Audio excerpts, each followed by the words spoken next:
Hello friends, please like share and subscribe my channel. धन्यवाद। कालू कौवा हर रोज मुफ्त में भोजन खाने का कोई ना कोई नया तरीका ढूंढ लेता।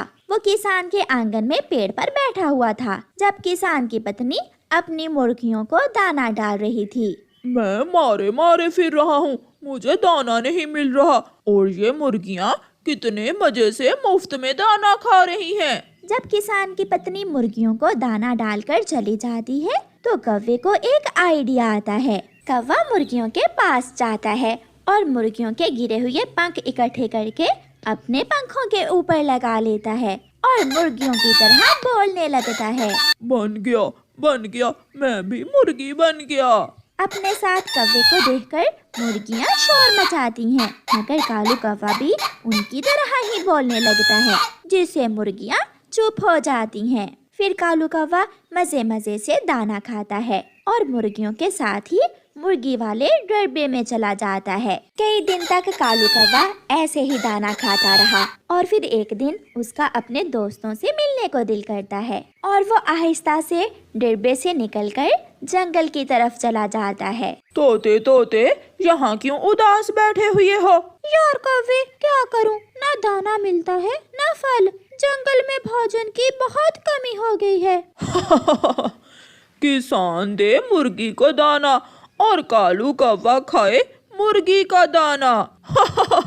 ऐसा कहते हुए कालू कौवा चिड़िया से मिलने जाता है। कौवे कौवे, तुम तो बहुत मोटे हो गए हो। मोटा कैसे ना हूँ, सुबह शाम मकई का दाना खाता हूँ, कटोरी से ठंडा पानी पीता हूँ, रात को सोता हूँ, दोपहर को सोता हूँ।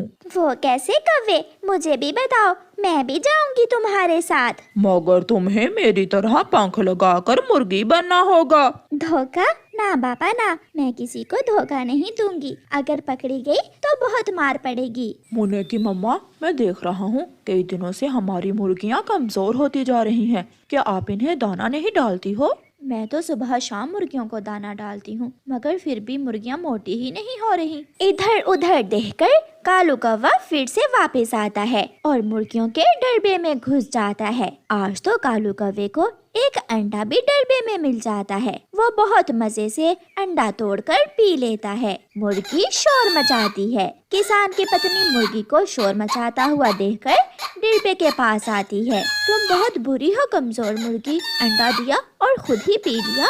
मुर्गी कालू कौवे की तरफ देखकर जोर जोर से शोर मचाती है, मगर कालू कौवा अपना मुंह दूसरी तरफ कर लेता है। पीछे से तो वो बिल्कुल मुर्गी ही लग रहा था, इसलिए किसान की पत्नी उसे पहचान नहीं पाती। कुछ दिन तो बहुत मजे से गुजर जाते हैं। एक दिन किसान के घर में उसकी माँ आती है। बहू, आज मेरा मुर्गे का शोरबा पीने को बहुत मन कर रहा है, मेरे लिए मुर्गे का तीखा शोरबा तो बनाओ।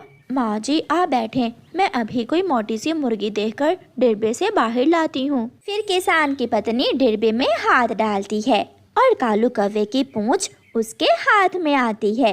ये मुर्गी काफी तगड़ी लग रही है, इसे ही ले जाती हूँ। दूसरी मुर्गियाँ ये देखकर बहुत खुश होती हैं। अरे अरे, ये क्या, ये तो कोई कौवा है। इस कौवे ने अपनी दुम पर और पंखों पर मुर्गी के पंख लगाए हुए हैं। ये सुनकर किसान भी आ जाता है। मैं दाना खाने के लालच में मुर्गी बना था और अब शोरबा भी तुम्हारा ही बनेगा। दाना खाए तू और शोरबा बने मुर्गी का, ऐसा नहीं होगा। किसान जी, कभी नहीं देखा किसी को कौवे का शोरबा बनाते हुए। मुझे जाने दो, मैं फिर ऐसा नहीं करूँगा। फिर किसान कौवे की दुम पर 2 चार लगाता है और उसे छोड़ देता है। कौवा तो जान बचाकर वहाँ से ऐसे भागता है जैसे हवाई जहाज, और वो सीधा जंगल में जाकर रुकता है। बच गया, मैं आज बच गया, वरना आज मेरा कौवा शोरबा बनने वाला था।